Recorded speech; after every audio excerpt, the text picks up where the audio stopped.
느헤미야 1장 1절부터 11절까지 느헤미야의 금식 기도입니다. 느헤미야 1장 4절 말씀 같이 읽겠습니다. 같이 읽고 기도합시다.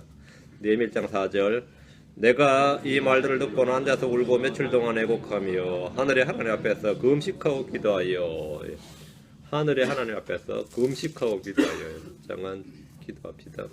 주 하나님 감사합니다. 함께 도우셔서 오늘도 주의 말씀을 풍성하게 허락해 주시옵소서. 은혜를 풍성하게 하시고 또 전능자 영감이 저희 속에 들어와 저희가 참으로 믿지어 명철롭게 하시고 또 깨닫는 마음을 주셔서 하나님의 뜻을 이해하게 하시고 또 우리가 열심히 또 밤낮을 쉬지 않고 끊임없이 기도하는데 또 열심을 낼 수 있도록 은혜 베풀어 주십시오. 저희가 구하는 것이나 생각하는 것 이상으로 주님께서 모든 것을 허락해 주시고 또 저희가 주의 뜻대로 모든 것을 구할 수 있도록 도와주십시오. 감사드리며 주의 이름 기도합니다. 아멘. 네. 오늘은 느헤미야의 금식 기도입니다. 이 강의를 듣기 전에 제가 이 느헤미야 개론을 오후 2시에 강의를 했어요. 오후 2시에 느헤미야 권별 요약 강의를 요즘 오후 2시에 하는데 거의 다 끝나가면 오늘 학교에서 하면 뭐 거의 다 끝나가는데 거기 느헤미야를 했거든요. 그 권별 요약 강의를 들으면 이제 느헤미야 전체를 다 간략하게 요약 정리한 게 있습니다. 홈페이지 있거든요. 그거 들으시고 어제 제가 다 여러분한테 카톡을 보내드렸는데 꼭 들으시기 바랍니다. 본문 강의를 들어가기 전에 일부분을 간략하게 다시 정리하겠습니다. 느헤미야는 구약 성경의 그 마지막 역사서입니다. 여러분 말라기서가 이제 구약의 마지막이죠. 우리가 책별 배우는 말라기는 마지막 대언서고 마지막 예언서지. 그 마지막 역사서는 이 느헤미야입니다. 느헤미야가 구약 성경의 마지막 역사서입니다. 느헤미야는 13장 406절이고 영어 킹제임 성경으로 1480단어, 1480단어로 되어 있습니다. 이 책의 기록자는 느헤미야고 기록 연대는 주전 420년경입니다. 느헤미야라는 이름은 뜻이 하나님께 위로받는다 이런 뜻입니다. 하나님께 위로받는다 이런 뜻이고요. 1장 1절에 보면 하갈의 아들 느헤미야의 말들이라 이렇게 분명히 기록되어 있죠. 느헤미야의 말들이라 했으니까 기록자가 누구죠? 저자는 느헤미야가 되는 거죠.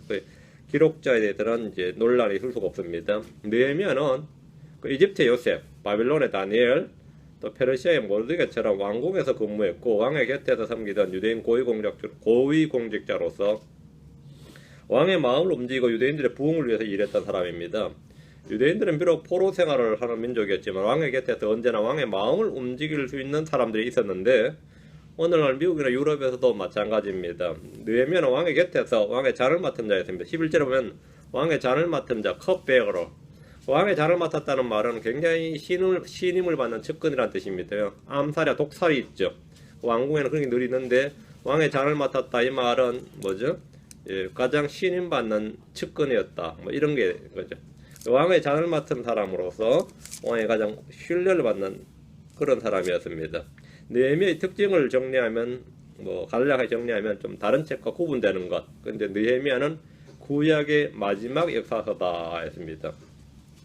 킹제임 성경은 말라기가 마지막 권에 배치되어 있지만 히브리어 성경은 역대기하가 마지막 책입니다. 역대기하 마지막이 고레스 왕의 칙령이에요. 역대기하 36장 마지막 절이 고레스 왕의 칙령으로 유대인의 귀환이 나오거든요. 그 다음이 바로 에스라죠. 에스라 6장인데 에스라 6장의 에스더 역사서. 그 다음이 에스라 끝나고 느헤미야란 말이에요. 느헤미야가 사실 구약 성경 끝이죠. 구약 성경인데 느헤미야가 어떤 사람이냐면 말라기하고 동시대 사람입니다. 느헤미야가 이 대언자 말라기하고 같은 시대 사람이란 말이죠. 역대기하는 포로기에서 돌아온 유대인들에 대한 칙령이 있고 에스라는 그 이후 내용이고 그 다음에 에스더고 그 다음이 느헤미야니까 사실은 구약 성경의 마지막 책은 느헤미야라 봐야죠. 역사적으로는 연대기적으로 구약 이스라엘에 대한 마지막 책이 느헤미야입니다. 느헤미야의 주된 역사적 내용은 예루살렘 성벽 재건입니다. 느헤미야는 성벽의 재건자였다요. 그게 성벽 재건자란 말이면 도시 건축자였다 이 말입니다. 시티를 예루살렘을 성벽 시티를 재건했다는 거죠.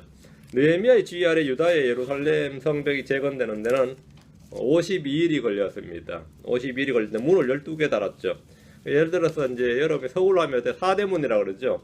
그런 사대문이 동대문, 서대문, 남대문 이렇게 이런 게 사대문 달을 때 그런 대문을 12개 달았다는 말이에요. 12개 상당히 큰 도시였던 거죠. 느헤미야는 구약 성경에서 유일하게 말씀을 선포하기 위해서 이런 강단 설교단이 등장합니다. 네헤미야 8장 4절에 보면 설교단에서 에스라가 설교를 하거든요. 설교단이라는 단어가 처음, 강단이 처음 등장하고, 오늘날 강단에서 목사들이 말씀을 선포하는 설교단이 처음 등장하는 책이 느헤미야입니다. 선포자가 있고 회중들이 있고 강단이 있는 그런 형식이에요. 오늘날 예배 형식이 처음 포로기 이후에 처음 성경에 나옵니다. 느헤미야에 처음 나와요. 그게 느헤미야기 이후에 천사 가브리엘이 침례인 요한의 수태고지, 사가랴에게 침례인 요한의 수태고지를 할 때까지 약 400년 동안, 느헤미야 이후에 침례인 요한까지, 그까지가 400년 기간인데, 그 400년 동안 유대에는 영감받은 성경 기록이 없었습니다. 이때를 이제 신구약 중간기 이렇게 말하는데, 너무 오랫동안 대언자가 안 나타났어요. 400년이면 적은 시간이 아니죠. 400년 동안 이 대언자가 안 나타나서 유대인들이 완전히 방황을 하게 되는 겁니다. 이 대언자가 없으니까 방황을 하게 되어서, 이때 속출하는 게 외경입니다. 그 외경은 흉내를 낸 거예요. 여러분도 외경 읽어보면 알겠지만, 딱 읽어보면 몇 페이지만 읽어봐도 이건 영감 있는 책이 아니다, 이거 소설 같다는 생각이 딱 듭니다. 성경은 완전히 형신 거의 같은데 그 들어있는 속 알매가 전혀 달라요. 저도 외경 읽어봤는데 외경 이제 술술술 읽힙니다. 왜? 그 영감 있는 하나님 말씀이 아니기 때문입니다. 그건 소설 같다가 한 번 읽어도 기억에 각이 탁 남아요. 내용이 뻔하단 말이죠. 이때는 이제 신구약 중간기라고 하는데 외경들이 속출했습니다. 주의 말씀이 없을 때 사람들로부터 유사품과 유조품들이 등장을 했고, 킹제임스 성경 구약에 포함되어 있던 이 외경을, 이 책들을 빼내 가지고, 구약 성경이 아니고 39권에서 빼서 따로 아포칼립스 해서 말라기를 The End of the Old Testament라고 쓰고, 말라기가 뭐라고요? 구약 성경의 옛 언약의 마지막 책하고 쓰고, 그다음에 아포칼립스 하고 외경을 집어넣고, 그다음에 뉴 테스트먼트 했어요. 성경 자체의 증언에 따르면 두 언약이라고 그랬죠. 올드 테스트먼트와 뉴 테스트먼트만 성경이다 말이에요. 바이블이다 말이죠. 아포칼립스 사이에 있는 건 뭐죠? 아니다 이 말입니다. 근데 이 말을 무슨 말인지 모르는 사람도 있어요. 아포칼립스가 외경이 구약 성경 속에 포함되어 있는 게 아니라, 구약이 아니라고, 구약성에 포함되어 있는 게 아니고 구약에서 빠져나와서 아포칼립스라는 별책으로 구약과 신약 사이에 킹제임스 성경이 번역할 때 넣었어요. 구약이 아니다. 구약은 창세기부터 말라기까지 39권이다요. 그리고 The End of OT, Old Testament 하고 딱 기록을 하고 아포칼립스라고 따로 넣고 또 뉴 테스트먼트니까 주님께서 옛 언약, 새 언약이 되니까 아포칼립스는 성경이 아니다. 이렇게 자체적으로 증언이 되었습니다. 근데도 이제 일부 킹제임스 성경 뭐 비난한 사람이나 욕한 사람 중에서 외경은 성경이 맞다는 한데, 이 캐톨릭 성경을 보면 외경은 그렇게 안 돼 있고 구약 성경에 포함되어 있습니다. 포함되어 있으면 그게 뭐가 되는 거죠? 구약이 되어버리죠. 구약 성경 속에 포함되어 있으면 구약이 되고 신약이 되잖아요. 구약에서 빼내가지고 구약과 신약 사이에 따로 별책으로 놔뒀으면 그건 뭐가 되는 거예요? 구약, 외경, 신약인데, 성경에서 구약, 외경, 신약 중에서 주님은 구약과 신약이 성경이라고 그랬으니까 외경은 뭐가 되는 거죠? 성경이 아니게 되는 거죠. 그러니까 킹제임스 성경 이제 후대 출간자들이 이건 성경이 아니니까 필요 없다 해서 아예 빼버렸죠. 종이값 아깝다 이 말이에요. 근데 그건 필요 없다 해죠. 근데 외경을 이제 참조로 신구약 사이 400년 동안 어떤 일이 사람들 사이에 발생했는가, 이 참조본으로 외경은 쓸만합니다.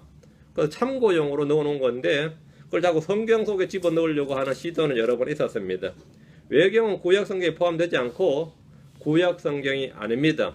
그럼 신약 성경이냐? 당연히 신약 성경도 아닙니다. 성경은 뭐라고요? 구약과 신약입니다. 그럼 히브리서에 분명히 옛 언약, 새 언약에서 구약과 신약이라고 딱 나옵니다. 킹제임스 성경 번역자들은 이 번역할 때 외경을 번역을 했습니다. 한 그룹에서 세 그룹을 나눴는데, 구약과 신약 말고 외경도 번역을 했어요. 번역을 해서 출간할 때부터 외경은 구약도 신약도 아님을 분명하게 밝혀뒀습니다. 느헤미야는 남은 자들을 통해서 주님이 어떻게 일하시는가, 또 영적 부흥은 어떻게 이루어지는가, 성도의 삶의 원칙은 무엇인가, 영적 전쟁은 어떻게 수행하는가, 뭐 이런 실제적인 신앙생활에게 매우 실제적이고 교훈적인 기사들이 넘쳐나는 책입니다. 느헤미야의 책 이름은 말 그대로 느헤미야 1장 1절에 따른 느헤미야의 말들이니라 해서 느헤미야기 이래 된 거죠. 느헤미야기 이래 된 것이고, 느헤미야는 포로로 잡혀온 부모에게서 태어난 포로기 2세지만, 거기서 태어난 부모가 포로로 잡혀왔고 바벨론에 태어난 사람이죠. 바벨론에 태어난 이 포로기 2세지만 믿음이 아주 특출했습니다. 느헤미야는 낯선 이방 땅에서 출세를 거듭해서 왕의 잔을 맡은 자로 발탁이 되었습니다. 에스라가 고국으로 돌아와서 이스라엘 백성들의 율법을 가르치고 그들의 영적 필요를 채워주고 있는 때였습니다. 느헤미야의 사역은 대언자 말라기의 사역과 동시대입니다. 당시 활동하던 대언자로는 이제 학계, 스가랴, 말라기 등으로 모두 성전 재건과 백성들의 영적 각성과 새로운 삶에 대한 기초를 확립한 사람들이었습니다. 느헤미야는 단순히 예루살렘 성벽 재건의 역사적 과정뿐 아니라 어떻게 예루살렘의 성벽이 무너지고 떨어진 유대인들의 믿음을 어떻게 회복시키는지 느헤미야의 지도 아래 원수들을 대적하며 모든 어려움을 이겨나가는 과정에서 하나님의 보살핌과 인도하심에 대한 기록입니다. 자, 이제 본문을 보겠습니다. 1절. 하갈의 아들 느헤미야의 말들이라. 제20년 기슬루월에 내가 수상궁에 있었을 때, 수상궁은 페르시아의 왕궁인데 겨울 왕궁입니다. 겨울의 왕들이 여기서 남면 겨울 왕궁이라고 하죠. 수상궁이라고 하죠. 수상궁. 티그리스 강에 있는 거죠. 유프라테스 강, 티그리스 강이 유명한데 그 티그리스 강가에 있는 이 궁궐이 이 수상궁입니다. 느헤미야는 하갈의 아들이었고 제20년 기슬루월에 페르시아의 수상궁에 있었다 했는데 기슬루월이 지금 12월 달입니다. 11월 12월인데 음력이니까 12월 달이죠. 느헤미야는 왕의 잔을 맡은 자로서 넷이었습니다. 다니엘과 마찬가지로 당시 유대에서 잡혀온 포로들 중에서 왕궁에 근무하는 자들은 대부분 넷이었습니다. 기슬루월은 유대력으로 지금의 11월에서 12월 정도에 해당합니다. 당시 수산궁은 왕비 에스더가 있던 곳으로 고대 페르시아의 궁궐이 있던 수도로서 티그리스 강 동쪽에 있는 도시입니다. 제20년이란 말은 무엇을 기준으로 20년인가 이 문제가 발생하는데 느헤미야가 왕궁에 근무한 지 20년이란 말인지 왕의 제의기간 20년이란 말인지 아니면 다른 무엇을 기준으로 한 말인지가 좀 애매합니다. 이런저런 짐작만 할 뿐인데 그냥 일반적으로 아삭사스다 왕이 제20년, 왕이 제의한 지 20년째가 아닐까 이렇게 이해를 합니다. 느헤미야가 수상궁에 있을 때 에스라는 이미 귀국해서 유대에서 개혁정책을 실시하고 있었습니다. 에스라는 유대인들이 율법을 지키도록 율법으로 돌아오도록 했고 이방인들과 분리를 하도록 함으로써 말씀을 선포하고 가르치는 데 전력을 했습니다. 돌아온 유대인들은 성전을 건축하는 데 성공했지만 이 성벽 재건은 성전 건축까지 어떻게 했는데 성벽 재건은 어떻게 엄두를 못 내고 있었습니다. 이 일은 느헤미야에게 맡겨졌습니다. 2절입니다. 내 형제들 중에 하나인 하나니가 유대에서 온 몇 사람과 함께 왔기에 내가 도피한 유대인들 곧 포로로 사로잡힘을 면하고 남아있는 자들과 예루살렘에 관하여 그들에게 물은즉 느헤미야가 근무하는 수상궁에 유다에서 형제 하나니 할 때 형제는 그냥 동족 유대인이라는 뜻이 아니라 진짜 친형제입니다. 동생이에요. 그러면 느헤미야 7장 2절에 보면 내 동생 하나니 이래 나오거든요. 이 사람은 진짜 이제 동생입니다. 친동생 있죠. 유다에서 형제 하나니가 이제 돌아왔는데 몇 사람과 함께 왔죠. 이때가 주전 444년경이었습니다. 느헤미야는 이들에게 예루살렘의 사정에 대해서 물었습니다. 그는 페르시아의 궁에 있었지만 고국의 소식이 언제나 궁금했고 돌아가는 유대인들이 제대로 정착해서 잘 사는지 알고 싶었던 것은 자명한 일입니다. 성전 재건이나 에스라의 귀환 등에 대해서는 이미 알고 있었을 겁니다. 여기서 특이한 표현이 일제로면 도피한 유대인들, 포로로 사로잡힘을 면하고 남아있는 자들 이런 말 있죠. 도피한 유대인들 이 말, 포로로 사로잡힘을 면하고 남아있는 자들 하면 이 유대 땅에 이 가난한 자들로서 포로로 사로잡을 가치가 없는 사람들이 남아있었어요. 예레미야 39장 10절에 호위대장 느부사라단이 아무 소유도 없는 백성의 가난한 자들 일부를 유다 땅에 남겨두고 그와 동시에 포도원과 밭을 그들에게 주었더라. 포로로 사로잡아갈 필요도 없을 정도로 가난한 자들이 있었는데 그들은 남겨뒀는데 그들이 어떻게 사느냐 이거죠. 유대인들이 포로로 사로잡혀갈 때 가난한 자들 몇이 남았습니다. 바벨론 군대가 포로로 잡을 필요조차 없다고 생각할 정도로 가난하고 비천한 자들이 남았던 겁니다. 그들이 어떻게 살았냐면 3절 그들이 내게 이르되 포로로 사로잡힘을 면하고 거기 남아있는 남은 자들이 그 제방에서 큰 고통과 치욕을 당하며 또한 예루살렘 성벽은 무너지고 성벽의 문들은 불탔나이다 아니라. 남아있는 자들의 삶은 포로로 잡혀왔다 돌아간 자들의 삶보다 나을 게 하나도 없었다. 나을 게 없을 당연히 없죠. 느헤미야의 동생 하나니아 몇 사람이 고국의 소식을 들려오는데 거기에 남아있는 자들이 그 지방에서 큰 고통과 치욕을 당한다는 것이었습니다. 가난했던 사람들이 그 사이에 부자가 된 것이 아닙니다. 그들은 빵과 물이 없어 고통을 당했습니다. 이들은 사마리아 사람들에게 둘러싸여 있었습니다. 불타버린 예루살렘과 성전과 제사장들이 하나도 없는 도시에서 이들은 신앙생활을 유지할 수가 없었습니다. 집단 불락을 이루었지만 이거는 어떻게 뭐 군대가 있는 것도 아니고 관료가 있는 것도 아니고 뭐 정부가 있는 것도 아니고 그렇다고 상권이 있는 것도 아니고 이건 뭐 오히려 붙들려 간 것만 더 못한 거예요. 남아서 그냥 자연적으로 나는 포동가서 지켜야 되는데 오면 뭐 옆에서 추악할 때쯤 되면 나타났죠. 바치라고. 이러니 이 삶이 아닌 거죠. 거기다가 주변 사마리아인들은 말이 동족이 아니었답니다. 우상 숭배에 찌든 사마리아 사람들은 이들을 계속해서 괴롭혔습니다. 그래서 큰 고통과 치욕을 당하며 이 말은 문자 그대로 그들이 이 땅에 살면서 겪었던 일들입니다.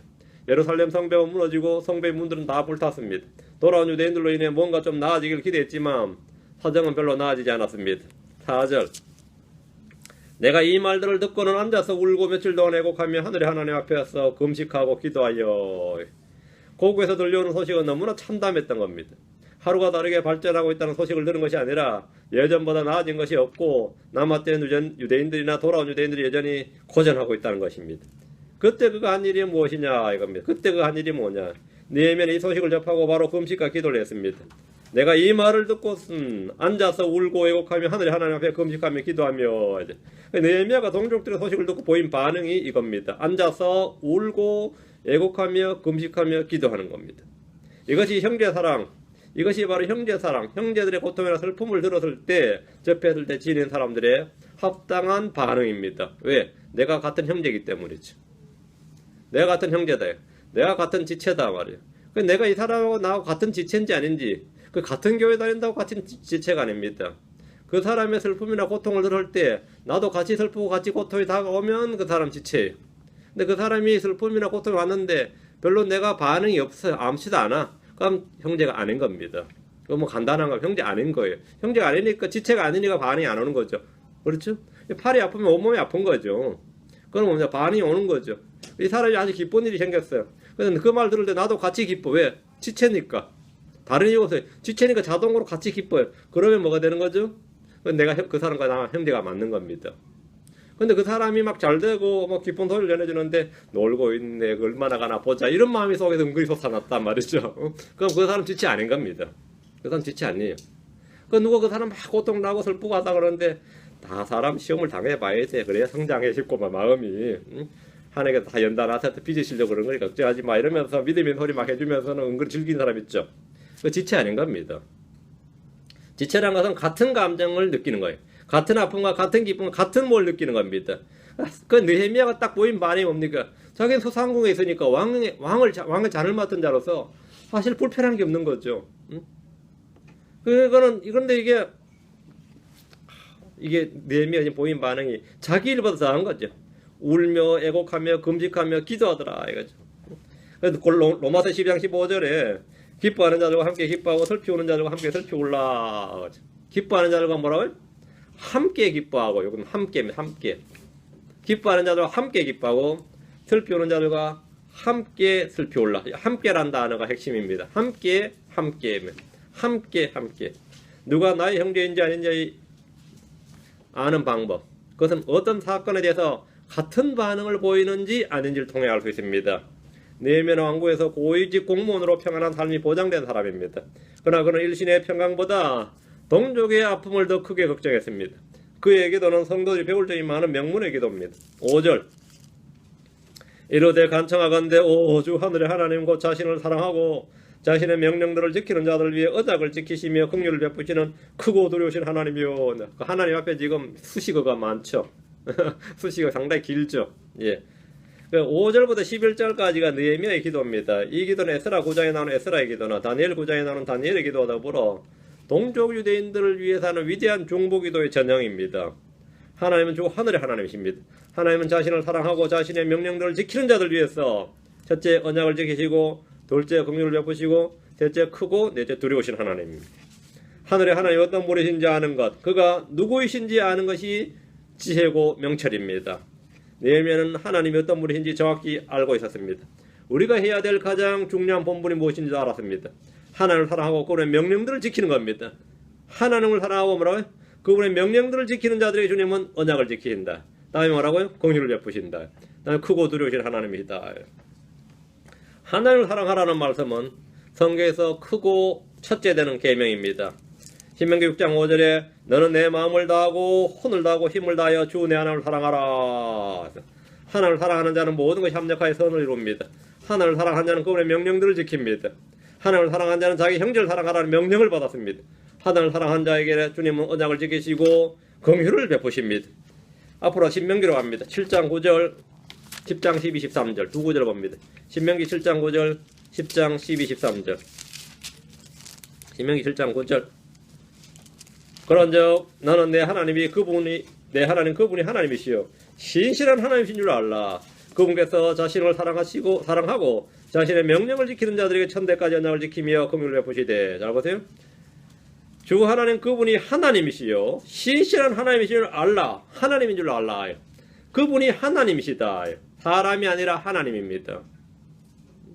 그분이 하나님이시다. 그분께서는 자신을 사랑하고 자신의 명령을 지키는 자들에게 있죠. 요게 지금 정확하게 느헤미야가 인용한 기도 같죠. 그분께서는 자신을 사랑하고 자신의 명령을 지키는 자들을 위해 했죠. 그러니까 지금 느헤미야가 기도가 철저하게 성경에 기초한 겁니다. 성경에 나오는 문구를 그대로 지금 인용하고 있어요. 그분께서는 자신을 사랑하고 자신의 명령을 지키는 자들에게 천대까지 언약을 지키시며 긍휼을 베푸시되 했죠. 이걸 지금 느헤미야 그대로 인용해서 자신을 사랑하고 자신의 명령을 지키는 자들을 위해 언약을 지키시며 긍휼을 베푸시고 이랬죠. 하나님의 말씀에 지금 근거해서 기도하는 겁니다. 하나님은 어떤 분이냐? 느헤미야가 하나님은 지금 모세오경에 기초해서 지금 이 말씀에 따라서 하는 거예요. 언약을 지키시고 하나님께서 언약을 지키시고 긍휼을 베푸시는 대상은 하나님을 사랑하고 자신의 명령을 지키는 자들에게. 그러면 사랑하고 지키는 자. 사랑과 명령이죠. 사랑과 명령은 불가분의 관계입니다. 하나님을 사랑하고 그분의 명령을 지키는 자. 하나님을 사랑하면 그분의 명령을 지키고 그분의 명령을 지키면 하나님을 사랑하는 자입니다. 사랑과 명령은 동전의 양면보다 더 밀접한 관련이 있는 거죠. 사랑과 명령이에요. 느헤미야는 이 말씀에 따라 기도한 겁니다. 이 말씀을 알고 그 말씀을 붙들고 하는 기도가 믿음의 기도입니다. 뒤로 가다 신명기 10장 12, 13절. 이제 이스라엘의 주 하나님께서 내게 요구하시는 것이 무엇이냐? 오직 주 내 하나님을 두려워하며 그분의 모든 길로 걷고 그분을 사랑하며 내 마음을 다하고 혼을 다하여 주 내 하나님을 섬기며 내가 이날 내 행복을 위하여 이 for thy 그것인데 이날 내 선을 위하여 내게 명령하는 주의 명령과 그분의 법규를 지키는 것이 아니냐. 하나님을 사랑하고 주의 명령과 그분의 법규를 지키는 것이 주님께서 우리에게 요구하시는 겁니다. 이 둘은 분리할 수 없는 겁니다. 사랑하고 명령을 지키는 것. 사랑과 명령이다. 사랑과 명령은 영과 몸의 관계가 같습니다. 성경 말하기를 너희가 나를 사랑하면 네가 뭐죠? 내 명령들을 지키라. 사랑하면 뭐 하라고요? 명령들을 지키라고. 너희가 나를 사랑하면 네가 할 일. 사랑에 요구되는 게 뭐라고요? 내 명령들을 지키라. 내 명령들을 지키고 그것들을 내 명령을 가지고 그것들을 지키는 자가 나를 뭐하는 자니? 사랑하는 자니. 사랑과 명령과 사랑의 관계입니다. 성경에 따르면 우리가 그분의 명령들을 지키는 이것이 곧 하나님을 사랑하는 것이니라 했고, 또 사랑은 이것이니 곧 우리가 그분의 명령들 따라 걷는 것이요 명령이 이것이니 곧 너희가 처음부터 들은 대로 그 안에 걷는 것이니라. 계속해서 사랑과 명령의 관계가 나옵니다. 하나님을 사랑하는 것은 그분의 명령들을 지키는 것이고 그분의 말씀대로 그 안에서 걷는 것입니다. 이스라엘 땅에서 부흥하고 강력해지는 방법은 주의 명령들을 지키고 그분을 사랑하는 겁니다. 주의 모든 명령을 부지런히 지키고 행하여 주 하나님을 사랑하면 그들은 복을 받습니다. 우리는 주의 말씀을 지킬 때 주를 알게 되고 주님과 교제하게 됩니다. 다시 느헤미야로 1장 6절. 이제 주께서는 귀를 기울이시며 눈을 여시사 주의 종의 기도를 들으시옵소서. 내가 이제 주의 종 이스라엘 자손을 위하여 주 앞에서 밤낮으로 기도하며 이스라엘 자손들의 죄들을 자백하오니 우리가 주께 죄들을 지었나이다. 우리가 주께 그 죄들을 지었나이다. 나와 내 아버지 집이 죄를 지었나이다. 이게 회개의 기도죠. 자백과 시인, 죄를 자백하고 시인하는 겁니다. 느헤미야는 자신이 주의 종이라는 사실을 말하면서 주의 종의 기도를 들으시옵소서 했죠. 자신이 주의 종이다 이거예요. 하나님은 나의 주시고 나는 주의 종이다. 이것이 이제 분명히 됩니다. 주의 종의 기도를 들으시옵소서라고 했습니다. 느헤미야는 이스라엘 자손을 위하여 주 앞에서 밤낮으로 기도했습니다. 느헤미야는 쉬지 않고 기도했습니다. 그는 죄들을 자백하고 시인했습니다. 우리가 주께 죄들을 지었나이다. 나와 내 아버지 집이 죄를 지었나이다. 이 말은 회개의 기도가 죄를 시인하고 고백함으로 시작됨을 볼 수 있습니다. 많이들이 기도하지만 자백 없이 그 죄의 시인과 자백 없이 그냥 원하는 것과 필요한 것만 아뢰입니다. 자신이 원하는 것, 자기 필요한 것만 아뢰는데 기도의 시작이 뭐냐면 죄의 자백과 시인입니다. 죄의 자백은 헌물을 드릴 때나 기도할 때나 징계를 받을 때나 회개할 때나 분리할 때나 중보할 때나 경배할 때나 언제나 필요합니다. 우리의 범법들을 주께 자백하면 주께서는 우리가 지은 죄의 불법들을 다 용서하십니다. 누구든지 하나님께 죄들을 자백하고 버린 자는 긍휼을 얻습니다. 죄를 자백할 때 깨끗함을 입습니다. 요한일서 1장 9절에 만일 우리가 우리의 죄들을 자백하면 그분께서는 신실하시고 우루우사 우리의 죄들을 용서하시며 모든 불의 손을 깨끗하게 하시느니라. 깨끗하게 하시는 그분께서 뭐 한다고? 우리가 자백하면 깨끗하게 하신다. 7절입니다. 우리가 주를 매우 악하게 대하였으며 주께서 주의 종 모세에게 명령하신 명령과 법규와 판단의 법도를 지키지 아니하였나이다. 이게 팩트죠. 역사적 사실입니다. 느헤미야는 주께 지은 죄들에 대해 구체적으로 자백하고 시인했습니다. 우리가 주를 매우 악하게 대하였으며 이 말씀은 주를 업신여기고 불신한 것을 말합니다. 주님을 두려워하지 않았고 그분을 버리고 우상들을 섬김으로 분노와 질투를 불러일으켰습니다. 우리가 지키지 아니하였나이다. 이스라엘은 모세 율법을 지키지 않았습니다. 안식년은 거의 한 번도 지키지 않았습니다. 우상 숭배를 함으로 십계명을 깨뜨린 것은 물론이고 폭력과 음행이 그 땅에 넘쳐났습니다. 형제를 상대로 사기치고 이자놀이하고 돈 안 갚는다고 노예로 종으로 팔아버리고 이스라엘이 완전히 무법천지였습니다. 이스라엘 무법천지였어요. 그 하나님 믿는다는 백성이고 여기는 자기들 나름대로 뭐죠? 신이 택한 백성이라고 하나님 택한 백성이라고 하는 곳에서 와보면 어때요? 그리고 성전이 있는 예루살렘 가면 좀 낫게 싶으니 예루살렘에 더해. 그런 거 있죠. 예루살렘 가보니까 더 하더란 말이죠. 우리도 가끔 그렇죠. 교회 가면 좀 사람들이 낫겠지 싶어 교회 가보고 어때요? 완전히 이거 난전보다 더 안 해 싶단 말이죠. 큰 교회 가면 나으려니 지금 가보면 어때요? 더 황당하죠. 더 황당하단 말입니다. 이스라엘과 유다는 주의 종 모세에게 명령하신 명령과 법규와 판단의 법도를 전혀 지키지 않았습니다.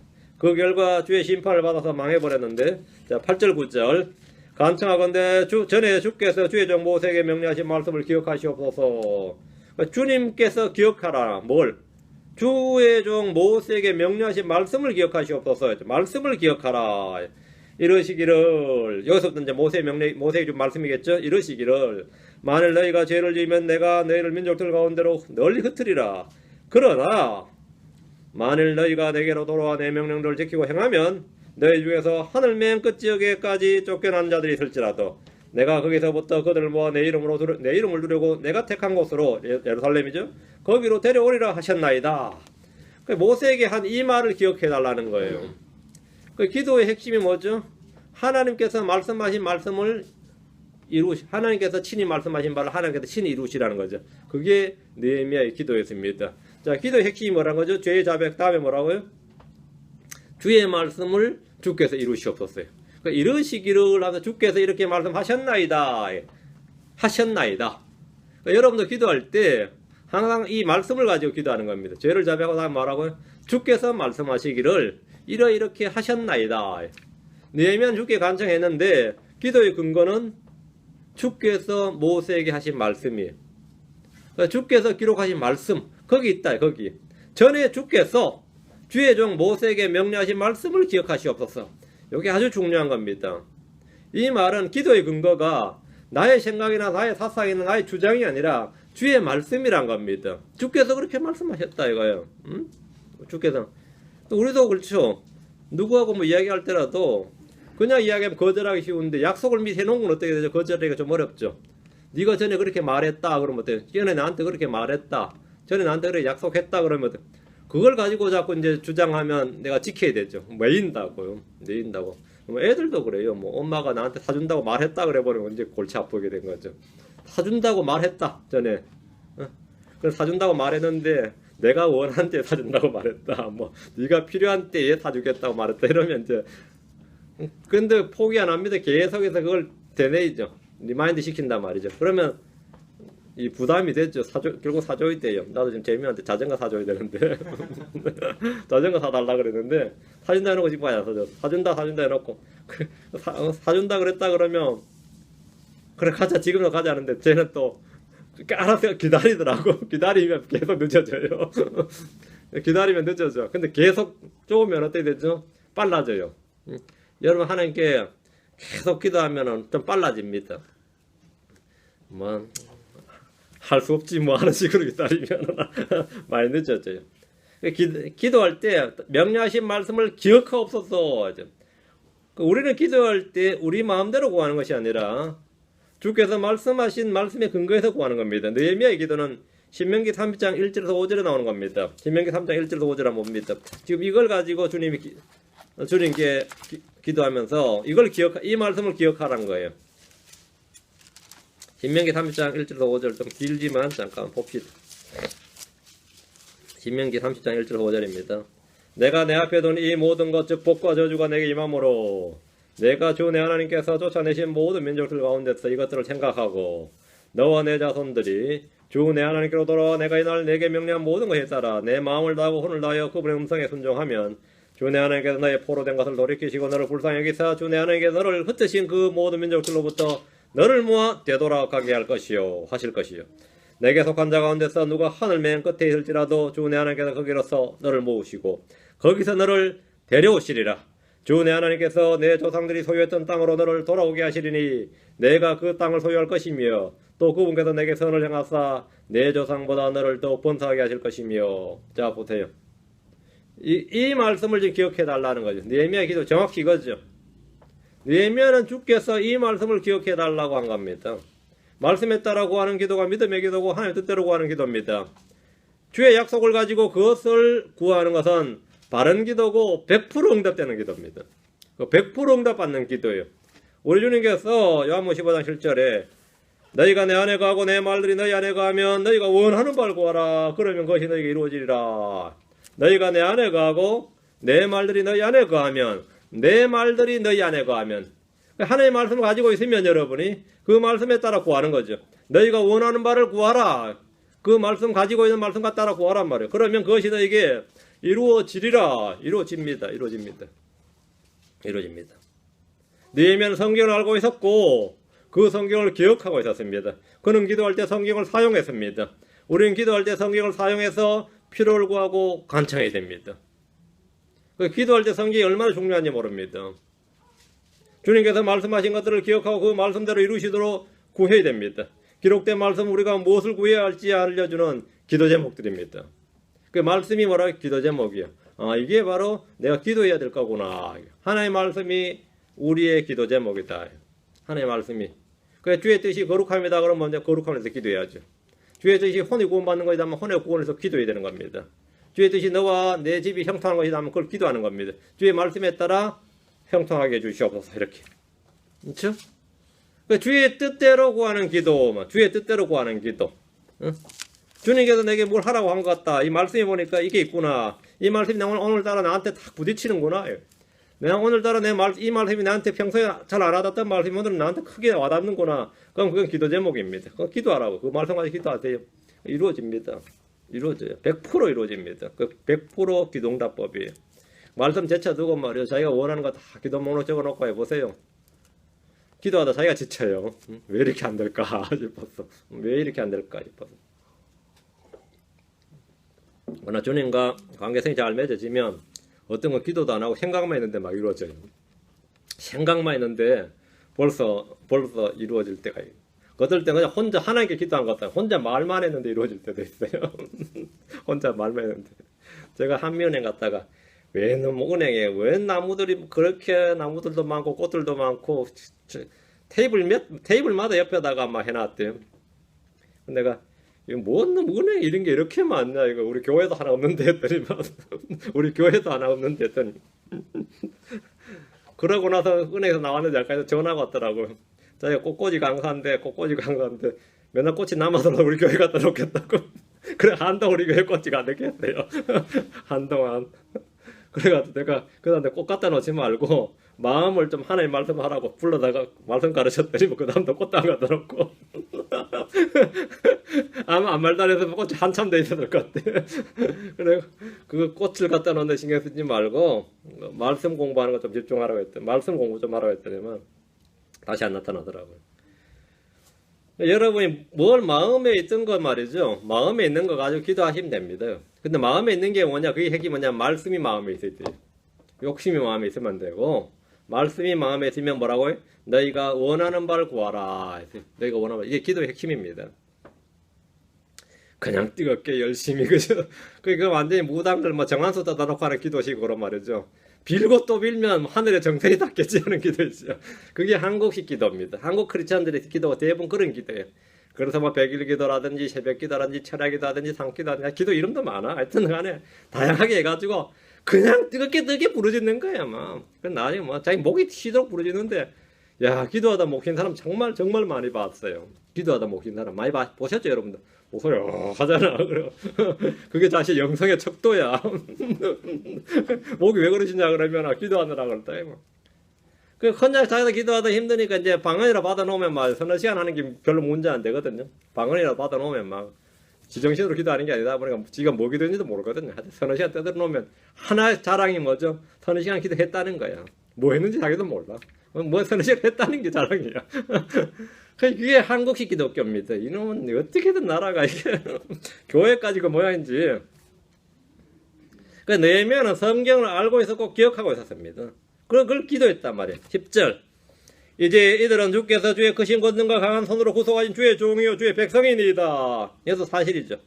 이스라엘 백성들은 주께서 구속하신 종이고 주의 백성입니다. 범죄함으로 징계를 받고 심판을 받더라도 이 사실은 변하지 않았습니다. 우리가 주의 백성이고 하나님 아들들이라는 사실은 주께 긍휼과 은혜를 구하는 근거가 됩니다. 11절. 오 주여 간청하건대 이제 귀를 기울이시사 주의 종의 기도와 주의 이름을 두려워하기 원하는 주의 종들의 기도에 귀를 기울이시고 원하건대 이날 주의 종을 형통하게 하사 이 사람의 눈앞에서 주의 종에게 긍휼을 베푸시옵소서 하였나니 나는 왕의 잔을 드는 자였느니라. 나는 왕의 잔을 드는 자였느니라. 자기 직책이죠. 주님은 의인들의 기도에 귀를 기울이십니다. 의인들의 기도와 간구는 역사하는 힘이 많습니다. 주님이 귀를 기울이시면 그의 기도는 100% 응답됩니다. 주의 종의 기도와 주의 이름을 두려워하기 원하는 주의 종들의 기도에 귀를 기울이소서. 느헤미야 자신만 기도하는 게 아니라 이런 사람들의 기도가 다 동일한 거죠. 이런 사람들의 기도를 들어달라는 거예요.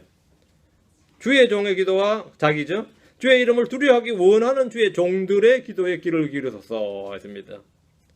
누구라도 간절히 기도할 때 자신이 하는 기도에 귀를 기울여 주시길 구하게 됩니다. 우리가 주의 말씀에 귀를 기울이지 않으면 주님 역시 우리의 말에 귀를 기울이지 않을 겁니다. 우리가 주의 말씀에 귀를 기울이지 않으면서 주께서는 나의 말에 귀를 기울여 주기를 원한다 이러면 뭡니까? 그런 황당한 놈 있나? 뻔뻔한 놈 있나죠. 내가 주의 말에 귀를 기울이지 않는데 주님이 왜 나의 말에 귀를 기울여야 됩니까? 응? 내가 주의 말에 귀를 기울여 주님께서 나의 말에 귀를 기울인 거죠. 그건 여러분도 인지상정입니다. 사람도 마찬가지예요. 내 말 잘 듣는 사람 말을 잘 들어주지 내 말 안 듣는 놈 말을 왜 들어주겠어요? 응? 당연한 거단 말이죠. 원하건대 11절 원하건대 이날 주의 종을 형통하게 하사 이 사람의 눈앞에서 주의 종에게 긍휼을 베푸시옵소서. 이 사람의 눈앞에서 할 때 이 사람은 왕입니다. 왕의 눈앞에서 주의 종에게 긍휼을 베푸시옵소서. 여기서 이 사람 왕인데 주님께서 왕을 통해 자신에게 긍휼을 베풀어 달라는 겁니다. 자신이 왕의 잔을 맡은 자이기 때문에 어디 가지를 못하죠. 주님의 긍휼이 필요한 겁니다. 왕의 잔을 맡은 자로서 왕이 허락하지 않으면 그는 아무 데도 갈 수 없고 아무 일도 할 수 없습니다. 그는 권위 아래 있는 사람이었습니다. 느헤미야는 왕의 허락과 명령과 긍휼이 필요했는데 그것을 왕에게 직접 구하지 않고 먼저 하나님께 구했습니다. 맨날 왕한테 가서 이렇게 직접 구하지 않고 왕한테는 말도 안 하고 누구한테? 하나님께 구했다 이거예요. 이것이 성도들의 영적 생활의 원리입니다. 이것이 성도들의 영적 생활의 원리예요. 어떤 사람이 뭔가를 구할 때 먼저 하나님께 그것을 구하는 겁니다. 이건 여러분 가정에서도 마찬가지입니다. 내 남편 바뀌기 원한다고 마누리 계속 남편한테 쪼아대면 말이죠. 파탄 납니다. 하나님께 구해야 됩니다. 남편 바꿔달라고. 마찬가지로 마누라 바뀌기를 원해도 마누라한테 계속 바뀌라 그러면 니나 잘해라 그래요. 지금 누구한테 그 소리 안 나 이렇게 생각합니다. 하나님께 구해야 됩니다. 자식도 마찬가지입니다. 계속 하면 나 가출한다느니 막 그래요. 나 집 나간다느니. 우리 동주도 막 쪼아대면 문 열고 나가버려. 그러면 다시 들어오지 마고 내 문 닫으면 10분 뒤에 똑똑 두드려.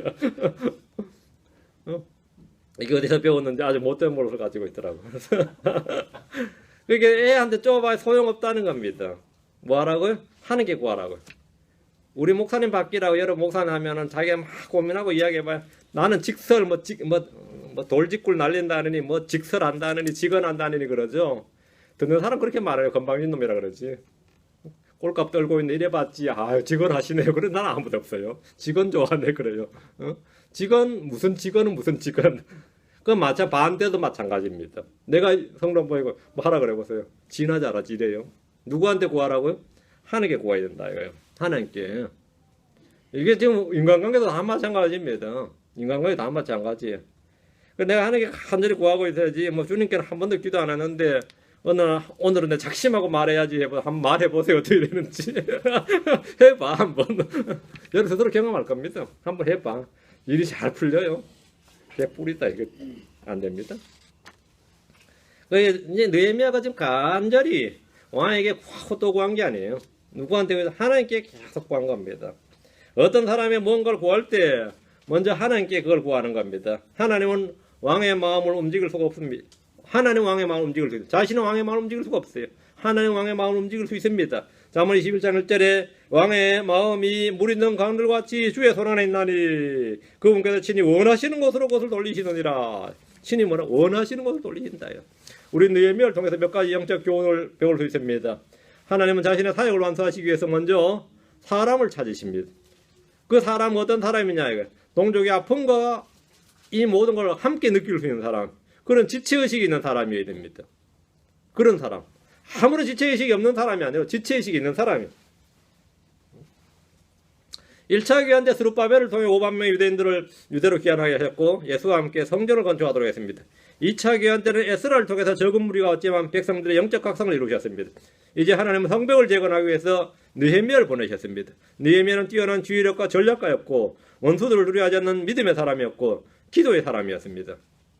그는 모든 일에서 기도로 시작해서 기도로 끝을 맺었습니다. 기도는 그의 삶의 일부였습니다. 우리는 이 책을 통해 계속되는 그의 믿음의 기도를 생생하게 들을 수 있으며 그의 기도에 응답하시는 하나님을 볼 수 있습니다. 하나님은 일을 하시게 하셔서 사람을 찾으십니다.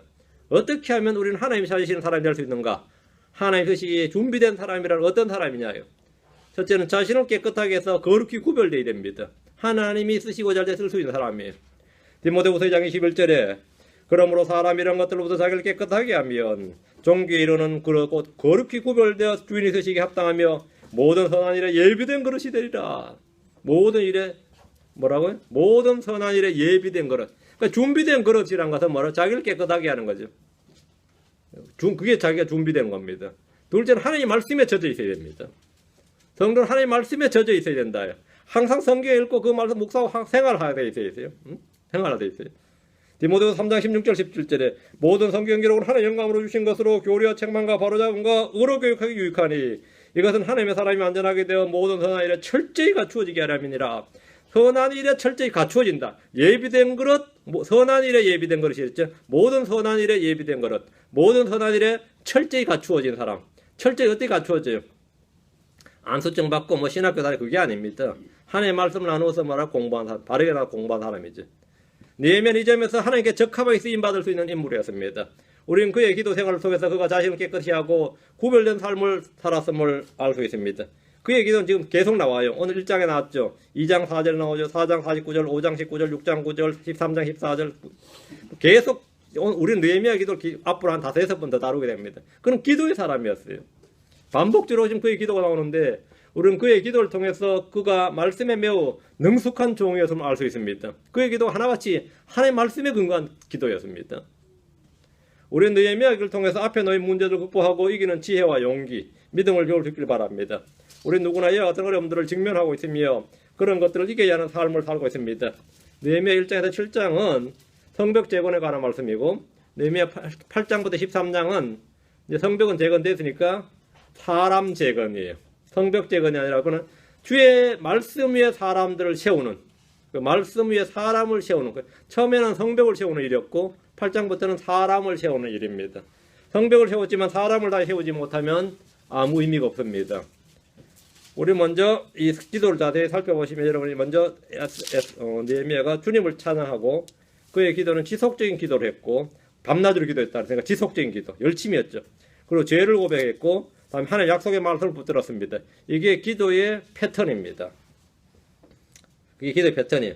그 주님께서 주님이 이전에 하신 말씀을 기억하도록 주님께 오히려 촉구를 했습니다. 이것이 바로 능력 있는 기도, 응답받는 기도의 비결입니다. 그가 말한 주님의 약속은 신명기 3장 1절 5절 우리가 읽었던 그 신명기 말씀이었습니다. 하나님은 자신의 말씀에 신실하신 분입니다. 하나님은 자신의 말씀 부인하실 수가 없는 분입니다. 하나님의 신실하시면 자신의 말씀을 부인하실 수 없다. 그 주님은 자신의 말씀에 특별하게 응답하시고 약속을 지키시는 언약의 하나님이십니다. 우리는 이 사실을 통해 믿음의 기도의 원리를 잘 활용할 수 있기를 바랍니다. 느헤미야는 마지막으로 간청을 드렸는데 11절 간청이죠. 특히 한 가지 구체적인 기도를 했습니다. 이날 종을 형통하게 하사. 이날 종을 형통하게 하사. 이 사람의 눈앞에 은혜를 있게 하옵소서. 이 아주 구체적인 기도. 요걸 응답해 달라는 거였어요. 이 사람은 자신이 섬기고 있는 왕 아탁세르세스 왕인데 아탁세르세스입니다. 아탁세르세스로 말합니다. 우리 이제 다음 2장에서 그냥 왕이 그냥 느헤미야에게 호의를 베푼 것이 아님을 알 수 있는데 2장에서 이제 느헤미야가 이 기도응답을 받는 장면입니다. 그 기도응답 받고 하나님의 선한 손길이 그에게 임한 장면은 다음 시간에 계속하게 됩니다. 제2회 다음 시간에 계속 강의하겠습니다. 이제 이거는 시리즈로 나가는 거니까요. 최소한 이 말씀이 말이에요. 여러분 뭐 보다 연속극보다는 재미가 있어야 되는데 연속극은 다음에 기다리면서 설교는 뭐 또 아니 그거 하냐 이러면 안 돼요. 더 간절히 다음 주에는 이렇게 돼야 됩니다. 다음 주에는 기도합시다. 위대하시고 거룩한 주 하나님 감사합니다. 함께 하시고 도우시길 간구하고 주의 영으로 충만케 하시기를 원합니다. 이 시간도 주의 말씀을 충만하게 허락해 주셔야 듣는 모든 혼들이 뭔가 변화를 받고 깨닫는 것들이 있고 또 우리 주님을 더욱 사랑하게 되고 주의 명령을 지키는 그런 선한 소원과 의지가 있도록 도와주십시오.